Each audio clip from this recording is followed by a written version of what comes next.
In our previous videos, we took a great deal of time in understanding the need for financial ratios. As an exercise, we spent some time extracting these financial ratios for Rain Industries. We analyzed 5-year data and here are the results.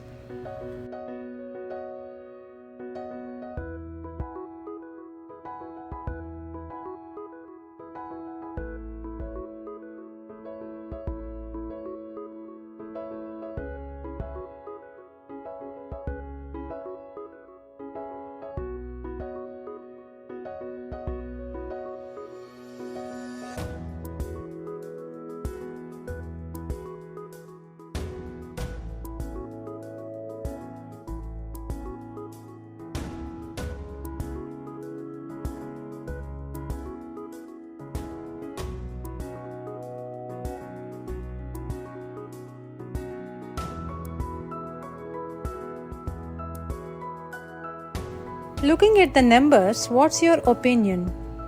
Do you think you can try this stock?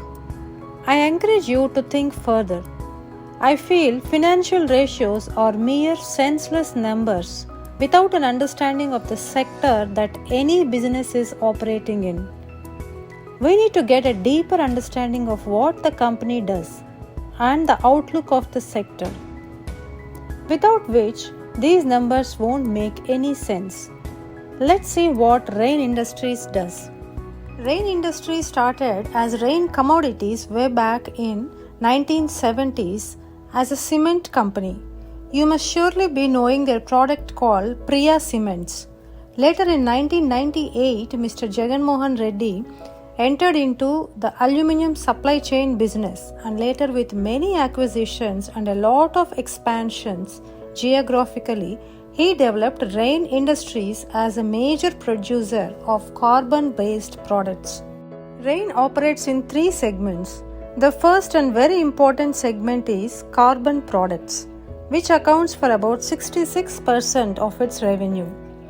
By carbon products, we mean CPC or calcined petroleum coke and CTP meaning coal tar pitch. You need to know what CPC and CTC are. It has something to do with the manufacture of aluminium. To understand this, let me just quickly take you through the manufacturing process of aluminium. No flowcharts or technical words here. Let's talk in simple terms. Bauxite is the crude raw material that is mined from earth. Bauxite is then refined to make alumina. Alumina is then smelted using a process called electrolysis, which we must have studied in our chemistry classes. Imagine a smelter as a large pot. Now, for electrolysis to happen, we need cathodes and anodes, right? Cathode is in the lining of the pot itself. Anodes are big blocks made of CPC and CTC. Alumina smelting happens and aluminium is extracted. Without these anodes, it is impossible to extract aluminium. Around 50% of the cost of the smelter can be attributed to these anodes. Each anode is made by a mix of 80% CPC and 20% CTP.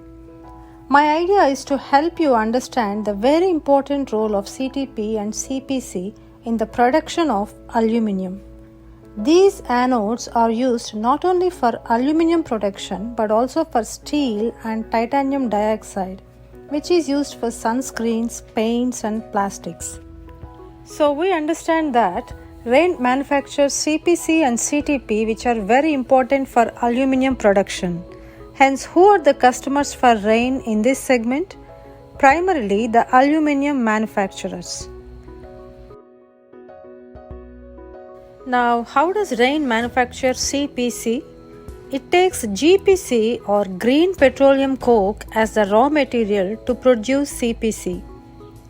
Green petroleum coke or GPC is the byproduct of crude oil refining. This GPC, when heated to high temperatures called calcination, produces calcined petroleum coke or CPC. So essentially, for Rain Industries to produce CPC, GPC or green petroleum coke is the raw material. Let's talk about coal tar pitch or CTP. Instead of coal, coke is used in blast furnaces for producing iron.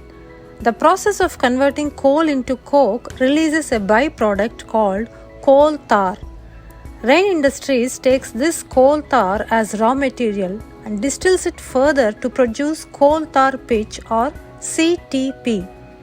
Ultimately, the company sells this coal tar pitch to primarily aluminum and graphite companies to be used as a binder in anodes as we discussed earlier. Coal tar pitch is also used in paints, perfumes and dyes. So, if you observe carefully, who are the suppliers of Rain in this regard? All the steel companies, because they produce coal tar which is used by Rain for making coal tar pitch. Rain is the second largest producer of CPC and the world's largest producer of CTP, which is a positive point for the company. I feel geographical diversification is a major advantage for such businesses in the hope of avoiding transportation issues.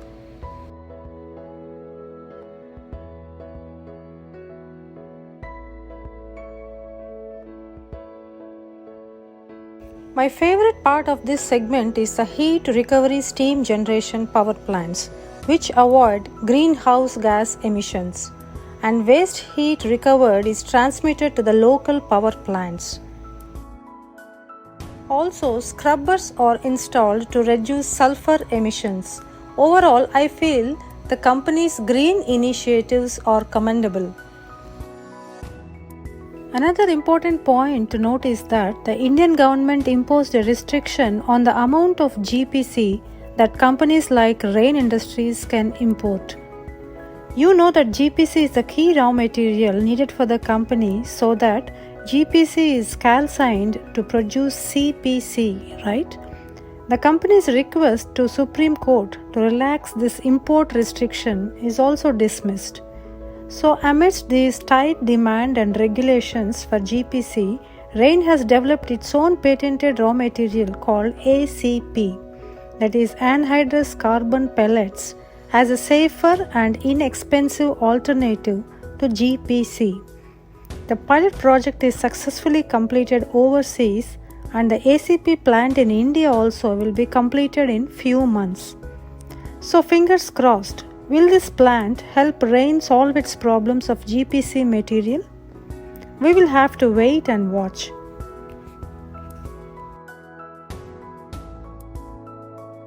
The second section is the advanced materials segment, which accounts for about 24% of the company's revenue. Advanced carbon segment basically comprises the downstream transformation of the products delivered from coal tar distillation. Let me put it in a simple manner. We learned that coal tar is a byproduct of crude oil refining. This coal tar is taken as raw material by Rain Industries and further distilled to obtain coal tar pitch, right?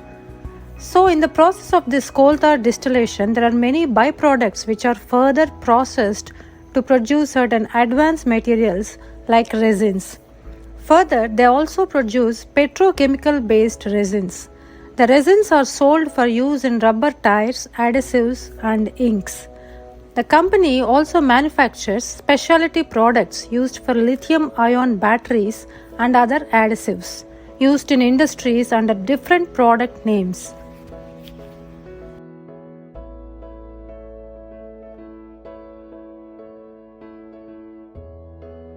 The company spends a great amount on R&D.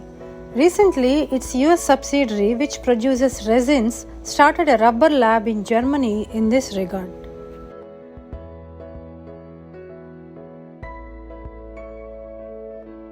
The cement business in South India under the name of Priya Cements accounts for only 10% of the revenue. The company manufactures two kinds of cement called PPC and OPC. PPC, which accounts for around 75% of the company's cement production, is more eco-friendly and is manufactured by upcycling the hazardous fly ash waste. Now that we have a basic understanding of what Rain Industries does, let's try to understand the outlook of the sectors it is operating in. With the union budget giving more importance to infrastructure, affordable housing schemes, and road projects to fuel the economy, the domestic cement industry is poised to grow. India's 1.35 trillion infrastructure plan is also on the way. So, with greater demand around and a recovering economy, I am hopeful of the revenues from the cement sector. The biggest customers of Rain Industries are the aluminium companies which require CPC. So let's see how the demand for aluminium will be in the coming years. Believe it or not, aluminium is an everyday necessity from food packaging to soft drink cans, iPhones, kitchen utensils, foils, aerospace, construction and many more. The very recent 1 trillion infrastructure bill of America promises more roads, bridges, airports and waterways, which means there will be more demand for aluminium and steel. The real kicker will be that the electric vehicle segment is getting a bigger boost, which necessitates the use of metals like aluminium. China, which used to produce more than half of the global aluminium, is hit hard now because of certain limitations on its power usage. China itself is importing aluminium for its domestic usage. So clearly there is a big gap between the demand for aluminium and supply. The prices of aluminium will go up and probably the production around the world has to be ramped up in order to meet the demand. That's a good news because when aluminium smelters get going, guess who may be benefited? The raw material suppliers to aluminium companies, that is CPC suppliers. So Rain Industries will be one of those lucky businesses, I think. But what about the raw materials for the CPC production? The GPC. There is a bit of pessimism because of anticipated tight supply of GPC and restrictions on the import of GPC.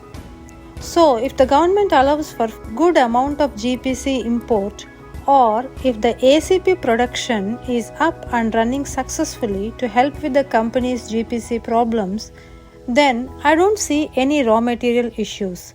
Even if the raw material margins are very narrow, if the sales volumes of CPC are good, the company can hopefully get away with the tighter margins.